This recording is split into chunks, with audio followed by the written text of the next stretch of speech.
മഹാലക്ഷ്മി സീരിയലിന്റെ ഇന്നത്തെ എപ്പിസോഡ് റിവ്യൂയിലേക്ക് എല്ലാവർക്കും സ്വാഗതം. അങ്ങനെ കണ്ണനാണെങ്കിൽ ഉണ്ണിക്കരികിലേക്ക് വന്നിട്ട് ചോദിക്കുന്നുണ്ട്, നീ ആ പ്രതാപന്റെ അമ്മയിൽ നിന്നും അവരുടെ വീടും പറമ്പൊക്കെ എഴുതി വാങ്ങിച്ചു എന്ന്. ആ വാങ്ങിച്ചു. എന്തിനാടാ അങ്ങനെ ചെയ്തത്? നിനക്കിനിയും നല്ലൊരു മനുഷ്യനാവാൻ കഴിയില്ലേ? മനുഷ്യബന്ധത്തിനേക്കാൾ നീ ഇപ്പോഴും വില കൊടുക്കുന്നത് സ്വത്തിനാണോ എന്നൊക്കെ ചോദിക്കുമ്പോൾ, അങ്ങനെ കൊടുത്തില്ലെങ്കിലേ ശരിയാവില്ല. എന്റെ കയ്യിലും എന്തെങ്കിലുമൊക്കെ വേണ്ടേ? എടാ, നിന്റെ അമ്മ പോലും ഇപ്പൊ നിന്നെ തള്ളി പറയുന്നു. ആ പറഞ്ഞോട്ടെ, എല്ലാവരും എന്നെ തള്ളി പറഞ്ഞോട്ടെ, പക്ഷെ എനിക്കൊരു കുഴപ്പമില്ല. എനിക്ക് കിട്ടേണ്ടതൊക്കെ കിട്ടണം. എടാ, നിനക്ക് ഇനിയും നല്ലൊരു മനുഷ്യനാവാൻ കഴിയില്ലേ? നല്ല മനുഷ്യനായിട്ട് എന്താ ഏട്ടാ കാര്യം? കയ്യിൽ എന്തെങ്കിലുമൊക്കെ വേണമല്ലോ, അതുകൊണ്ടാ. പിന്നെ ആ പ്രതാപന്റെ അമ്മയ്ക്ക് ചിലപ്പോൾ തോന്നിക്കാണും അച്ഛന്റെ കൊലയാളിയുടെ മകളെ ഒരിക്കലും സ്വീകരിക്കില്ല എന്ന്. അതുകൊണ്ടായിരിക്കണം ഗർഭിണിയായിട്ടുള്ള പേരക്കുട്ടിയെ ഒഴിവാക്കണ്ട എന്ന് കരുതിയിട്ട് അവരുടെ വീടും പറമ്പും എഴുതി തന്നത്. മാത്രമല്ല, അവരുടെ നല്ല മനസ്സിന് എനിക്ക് ശേഷിക്കുന്ന സ്വർണവും തന്നു. എടാ, അപ്പൊ അതൊക്കെ വെച്ച് നിനക്ക് കരുണയെ നല്ല രീതിക്ക് നോക്കിക്കോടെ? ഞാൻ എൻ്റെ ഭാര്യയും മക്കളെയും നല്ല രീതിക്ക് നോക്കിക്കോളാം. ഏട്ടന്റെ ഭാര്യയും മകളും ഒത്ത് സുഖമായിട്ട് ജീവിക്കാൻ നോക്ക്. ഏട്ടന്റെ കാര്യം മാത്രം നോക്കിയാൽ മതി. എന്നാലും എന്തിനാണ് നീ ഇങ്ങനെ സ്വത്തുക്കളെ മാത്രം സ്നേഹിക്കുന്നത്? അതെ, അമ്മയും അമ്മാവനും എന്നെ അതിനെ പഠിപ്പിച്ച് ചെറുപ്പം മുതൽ അത് തന്നെയല്ലേ കേട്ട് വളർന്നത്. അതിനിപ്പോ ശീലമായി പോയി. പക്ഷേ മനുഷ്യന്റെ സ്നേഹത്തിന്റെ മൂല്യം പഠിപ്പിച്ചിരുന്ന ഒരു ഏട്ടൻ നിനക്കുണ്ടായിരുന്നു. നീയും മഞ്ജുവൊക്കെ തന്നെ കണക്കില് വളരെ പുറകോട്ടായിരുന്നു. കണക്കില് മുന്നോട്ട് വരാനുള്ള വഴി മാത്രമായിരുന്നില്ല, നല്ല മനുഷ്യനാവാനുള്ള ഉപദേശങ്ങൾ ഞാൻ നിങ്ങൾക്ക് തന്നിരുന്നു. പക്ഷേ എന്റെ ഉപദേശം നീ കേട്ടിരുന്നുവെങ്കിൽ ഇന്ന് ഈ വീട് സ്വർഗമായേനെന്നൊക്കെ പറയുമ്പോൾ ഇത് കേട്ട് ഉണ്ണിയാണെങ്കിൽ വലിയ കാര്യമാക്കുന്നില്ല. പിന്നെ നീ ഒന്നോർത്തോ, ഈ സ്വത്തുക്കളൊക്കെ നാളെ ആർക്കോ പോയി ചേരേണ്ടതാണ്. നീയും ഞാനും ഒക്കെ മരിച്ചു പോകും.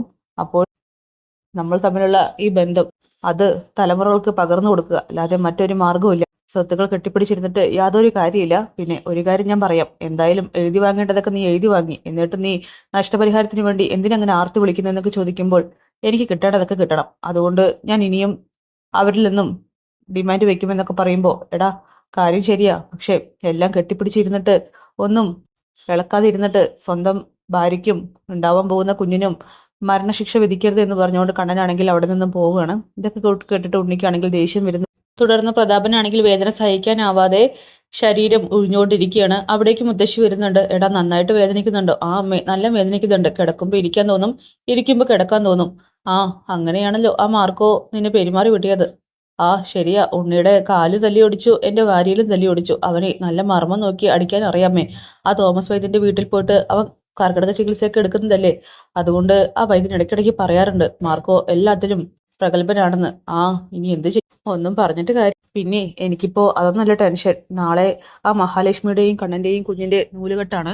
നീ ഒരു കാര്യം ശ്രദ്ധിച്ചോ? ആ കുഞ്ഞിന്റെ കഴുത്തിൽ കറുത്ത പാടുണ്ടത്രേ. അത് വിഷം അകത്തു ചെന്നതിന്റെയാണെന്നാ പറയുന്നത്. നിനക്ക് ഒരു കഥ ഓർമ്മയുണ്ടോ? പരമശിവൻ പണ്ട് കാളകൂടം വിഷം കുടിച്ചിട്ട് കഴുത്തിൽ തങ്ങിൽ നിന്ന് അവിടെ ഒരു പാട് വന്നതായിട്ട്. അമ്മേ, അപ്പോ ഈ കുഞ്ഞ് ദൈവത്തിന്റെ അവതാരാണോ? എനിക്ക് ആ കണ്ണന്റെ അച്ഛന്റെ ആത്മാവിനെ സഹിക്കാൻ പറ്റിയിട്ടില്ല. പിന്നെ ഇനിയിപ്പോ ഈ കുഞ്ഞ് ദൈവത്തിന്റെ അവതാരമാണെങ്കിൽ തീർന്നു. എടാ, എന്തായാലേ ഒരു കാര്യം ഉറപ്പാ, അവരാരും വിഷം കുടിച്ചില്ലെങ്കിലും നമ്മുടെ മോള് വഴുകാതെ വിഷം കുടിക്കും. കാരണം നൂലുകെട്ട് കഴിഞ്ഞാൽ ആ കണ്ണനും മഹാലക്ഷ്മിയും കുഞ്ഞുമായിട്ട് അങ്ങോട്ട് പോയാൽ പിന്നെ അവിടെ മോൾക്ക് അഡ്ജസ്റ്റ് ചെയ്തിരിക്കാൻ ഒരുപാട് ബുദ്ധിമുട്ടാവും. ആ ഉണ്ണിയാണെങ്കിൽ മോളെ ഒന്ന് നേരെ നോക്കുന്ന പോലും ഇല്ല. മാത്രമല്ല, ആ മഹാലക്ഷ്മിയുടെ സന്തോഷം ഒരിക്കലും മോൾക്ക് അംഗീകരിക്കാനോ ഒന്നിനും സാധിക്കില്ല. ഇപ്പം മോള് കാല് പിടിച്ച് നിൽക്കുന്നുണ്ടെങ്കിലും എപ്പോഴും അവളുടെ സ്വഭാവം മാറാന്ന് പറയാൻ പറ്റില്ല. അവളെ ഇപ്പോഴും പ്രാർത്ഥിക്കുന്നത് ആ മഹാലക്ഷ്മിക്കും കണ്ണിനും കുഞ്ഞിനും ആപത്ത് വരണമെന്ന് തന്നെയാണ്. അവള് മാത്രമല്ല, നമ്മളും. പക്ഷേ അമ്മേ, അങ്ങനെയൊക്കെ പ്രാർത്ഥിച്ചിട്ടും വലിയ കാര്യമില്ലല്ലോ. നമുക്കാണല്ലോ തിരിച്ചടി കിട്ടിക്കൊണ്ടിരിക്കുന്നത്. അതെ അതെ, ഇനി നല്ല പല ക്ഷേത്രങ്ങളൊന്നും പോയി സന്ദർശിക്കണം. എപ്പോഴും അന്നദാനം നടന്ന ക്ഷേത്രം, അതെന്തിനാ അമ്മേ? ഗുരുവായൂർ പോയാലെന്ന് ഞാൻ ആലോചിക്കുന്നത്. കാരണം അവിടെ ആകുമ്പോൾ എപ്പോഴും അന്നദാനം ഉണ്ടാവുമല്ലോ. എന്താ കാര്യം? അതെ, ആ കഴിവ് കെട്ടവന് എന്റെ വീടും പുരയുടെ ഒക്കെ എഴുതി കൊടുത്തല്ലോ. കയറി കിടക്കാൻ എനിക്കൊരു സ്ഥലമില്ല. കേസും കൂട്ടങ്ങളൊക്കെ ആയിട്ടേ ആ കണ്ണനും മഹാലക്ഷ്മിയും കരുണ കാണിച്ചില്ലെങ്കിൽ ഉറപ്പായിട്ടും ഇതൊക്കെ അതിന്റെ വഴിക്ക് പോകും. നിനക്ക് ഉറപ്പായിട്ടും ഈ സമയത്ത് അല്ലെങ്കിൽ ഈ വാർദ്ധക്യകാലത്ത് അന്യന്റെ വളയം പിടിക്കാനായിട്ട് പോകാൻ പറ്റുമോ? ഇല്ല. പിന്നെ എനിക്കാണെങ്കിൽ ജോലി ചെയ്യാനും കഴിയില്ല. അങ്ങനെയുള്ള ഏതെങ്കിലും ക്ഷേത്രത്തിന് മുന്നിൽ ചെന്ന് കിടക്കുന്നത് നല്ലത്. എനിക്ക് ഭക്ഷണം കഴിക്കാതിരിക്കാൻ പറ്റില്ല. ഇടയ്ക്കിടയ്ക്ക് ഇനി ഉപവാസം എടുക്കുന്നതൊക്കെ നല്ലതാണെന്ന് തോന്നുന്നത്. ഇല്ലാത്ത രോഗങ്ങളായിട്ട് ഒന്നുമില്ല, എല്ലാം ഉണ്ട്. അതുകൊണ്ട് എപ്പോഴും ഭക്ഷണവും വേണം. എനിക്ക് അറിയുന്നില്ല എന്താ ചെയ്യാന്ന്. ആ കഴിവുകെട്ട ഉണ്ണിക്ക് എല്ലാം എഴുതി വാങ്ങാൻ ഭയങ്കര ഉത്സാഹമായിരുന്നു. പക്ഷേ അത് കഴിഞ്ഞപ്പോൾ അവൻ നഷ്ടപരിഹാരം വേണമെന്ന് പോലും. എടാ, ഇനിയിപ്പോൾ നമ്മൾ എന്ത് ചെയ്യും? അമ്മേ, ആ മഹാലക്ഷ്മിയുടെയും കണ്ണന്റെയും കാലിൽ പോയി പിടിച്ചാലോ? ആ, ഞാൻ പോയാലേ നീ അങ്ങോട്ട് പോവണ്ട. ഇപ്പൊ മഹാലക്ഷ്മിയെയും കണ്ണനേക്കാളും ഡേഞ്ചറാണ് അവന്റെ രണ്ടാനമ്മ. ആ ശരിയാ, അവള് മറുകണ്ഠം മാറിയതോട് കൂടിയിട്ട് നമ്മുടെ മോളുടെ കാര്യം കഷ്ടത്തിലായി. പറഞ്ഞിട്ട് കാര്യമില്ല, അവളുടെ ഭർത്താവിനെയല്ലേ നീയൊക്കെ കൂടി കൊന്നു കളഞ്ഞു. അല്ലമ്മേ, നമ്മളെക്കാൾ കഷ്ട ആ വാമദേവന്റെ. അവന്റെ കാര്യം എന്തിനാടാ നീ ആലോചിക്കുന്നത്? അല്ല, ആ കണ്ണം കൊടുത്തിരുന്ന ക്യാഷിലായിരുന്നു ഇത്രയും കാലം അവർ ജീവിച്ചു പോയത്. ഇനി എന്ത് ചെയ്യുമെന്ന് ഒരു പിടുത്തമില്ല എന്നൊക്കെ പറയുമ്പോൾ അവന്റെ കാര്യം ഇവിടെ മുണ്ടിപ്പോവരുത്. നമ്മളെ ആകെ കഷ്ടത്തിലാ. അപ്പോഴാ അവന്റെ കാര്യം ഓർത്ത് നീ വിഷമിക്കുന്നത്. ദേ, എന്തായാലും ആ മോഹിനിയുടെ കാലും കൈയും പിടിച്ചിട്ടാണെങ്കിൽ ഈ കേസിൽ നിന്ന് മൂരി വരാം. അതിനമ്മേ അവൾ അങ്ങോട്ട് പോവില്ലെന്നല്ലേ പറയുന്നത് നമ്മുടെ കാര്യം പറഞ്ഞിട്ട്. എടാ, നെയ്സായിട്ട് സോപ്പിട്ട് നിൽക്ക്. ചിലപ്പോ അവള് സമ്മതിച്ചാലോ? നമ്മളോട് എന്തെങ്കിലും കരുണ കാണിക്കാതിരിക്കില്ല. അവള് പറഞ്ഞാലേ ആ കണ്ണിന് മഹാലക്ഷ്മി കേൾക്കത്തുള്ളൂ എന്നൊക്കെ മുത്തശ്ശിയാണെങ്കിൽ പ്രതാപനെ ഉപദേശിച്ചു കൊടുക്കുകയാണ്. ഈ സമയം വാമദേവനും ശരീരമൊക്കെ ഒഴിഞ്ഞുകൊണ്ടിരിക്കുകയാണ്. അവിടേക്ക് സീമന്തിരി വരുന്നുണ്ട്. വളരെ ദേഷ്യത്തോടു കൂടി തന്നെ അവർ പറയുകയാണ്, ദേ, എന്തെങ്കിലും തിന്നാൻ വേണമെങ്കിലേ അടുക്കളപ്പുറത്ത് വെച്ചിട്ടുണ്ട്, വേണമെങ്കിൽ പോയി എടുത്ത് കഴിക്ക്. അതെ എടി, ആ പ്രതാപനെ ഞാൻ വിളിച്ചിരുന്നു. അവന്റെ അമ്മ അവന് ചൂടൊക്കെ പിടിച്ചു കൊടുക്കുന്നുണ്ടത്രേ. ആണോ? എങ്കിൽ പിന്നെ നിങ്ങളുടെ ശരീരത്തിലേക്ക് ഞാൻ ചുടുവെള്ളം ഒഴിച്ചു തരട്ടെ? എടി, നീ എന്തിനാ ഇങ്ങനെയൊക്കെ പെരുമാറുന്നത്? ആപത്ത് ഘട്ടത്ത് ഭർത്താവിന്റെ കൂടെ നിൽക്കണമെന്നല്ലേ? അല്ലെങ്കിൽ പെറ്റമ്മ പെറ്റമ്മ തന്നെയാ. ആ പ്രതാപന്റെ അമ്മയുണ്ടല്ലോ, അവൻ എങ്ങനെയാ ശുശ്രൂഷിക്കുന്നത്? അവൻ എത്ര ദുഷ്ടനാണെങ്കിലും അവരെല്ലാത്തിനും കൂട്ടു നിൽക്കുന്നുണ്ടെന്നൊക്കെ പറയുമ്പോൾ, ആ നിങ്ങൾക്ക് കൂട്ടുന്നതിന്റെ ഗുണമാണ് ഇപ്പോൾ കാണുന്നത്.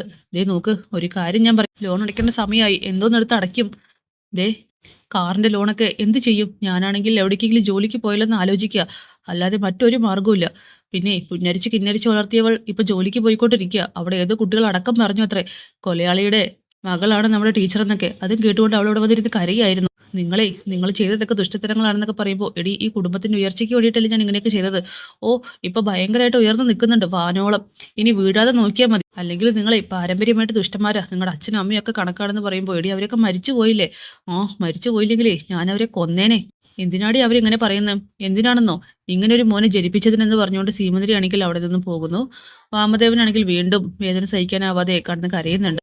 ശേഷം വാമദേവനാണെങ്കിൽ ഏകനാഥന്റെ അടുത്തേക്ക് വരുന്നുണ്ട്. എടാ, കാര്യം എന്തൊക്കെ പറഞ്ഞാലും ശാപവാക്കുകൾ മൊഴിഞ്ഞാലും നിന്റെ കാര്യം നിന്റെ അമ്മ നന്നായിട്ട് നോക്കുന്നുണ്ട്. കാര്യം അവൾ നിന്റെ അമ്മയാണല്ലോ.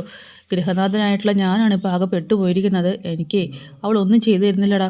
എൻ്റെ കാര്യം പറഞ്ഞ ആകെ കഷ്ടത്തിലാടാ. പ്രാഥമിക കാര്യങ്ങൾ പോലും ചെയ്യാനായിട്ട് അച്ഛന് കഴിയുന്നില്ല. അതുപോലെയാണല്ലോ മർമ്മം നോക്കിയിട്ട് ആ മാർക്കോ എന്നെ ഇടിച്ചതെന്നൊക്കെ പറയുമ്പോൾ മേഘനാഥനാണെങ്കിൽ ചിരിക്കുകയാണ്. എന്താടാ, നിനക്കിത് കേട്ടിട്ട് ചിരി വരുന്നുണ്ടോ?